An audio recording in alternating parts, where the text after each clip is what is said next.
যুদ্ধবিধ্বস্ত গাজার যেসব এলাকা থেকে ইসরায়েলি সেনারা চলে গেছে সেখানে নিয়ন্ত্রণ পুনঃপ্রতিষ্ঠার জন্য নতুন করে ৭,০০০ যোদ্ধা নামাচ্ছে ফিলিস্তিনি গোষ্ঠী। এসব এলাকায় সামরিক অভিজ্ঞতা সম্পন্ন ৫ জন নতুন গভর্নরও নিয়োগ করেছে তারা। এ খবর জানিয়েছে BBC.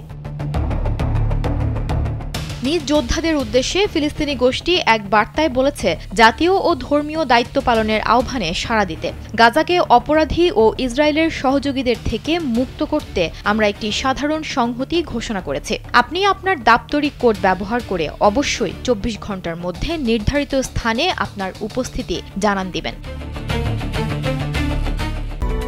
Japan Bangladesh joint venture company JBS holdings limited BBC জানিয়েছে, ইতোমধ্যে ফিলিস্তিনি গোষ্ঠীর সশস্ত্র ইউনিটগুলো বেশ কয়েকটি জেলায় মোতায়েন করা হয়েছে। তাদের মধ্যে কিছু সদস্য আছেন বেসামরিক পোশাকে, আর অন্যরা গাজার পুলিশের নীল উর্দিতে।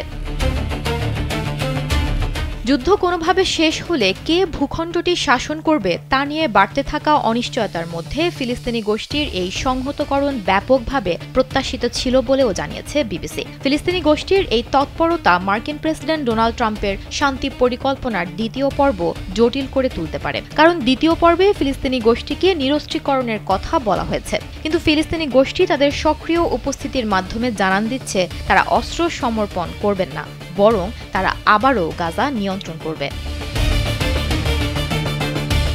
এদিকে গাজায় যৌথ টাস্কফোর্সের অংশ হিসেবে সেনা মোতায়েনের ইঙ্গিত দিয়েছিল যুক্তরাষ্ট্র। তবে দেশটির সেন্ট্রাল কমান্ড বা সেন্টকমের প্রধান অ্যাডমিরাল ব্র্যাড কুপার গাজা সফর শেষে বলেছেন, সংঘাত পরবর্তী স্থিতিশীলতার জন্য সেন্টকমের নেতৃত্বে একটি সিভিল মিলিটারি কোঅর্ডিনেশন সেন্টার গঠন করা হতে পারে, তবে ফিলিস্তিনি ভূখণ্ডে কোনো মার্কিন সেনা মোতায়েন করা হবে না।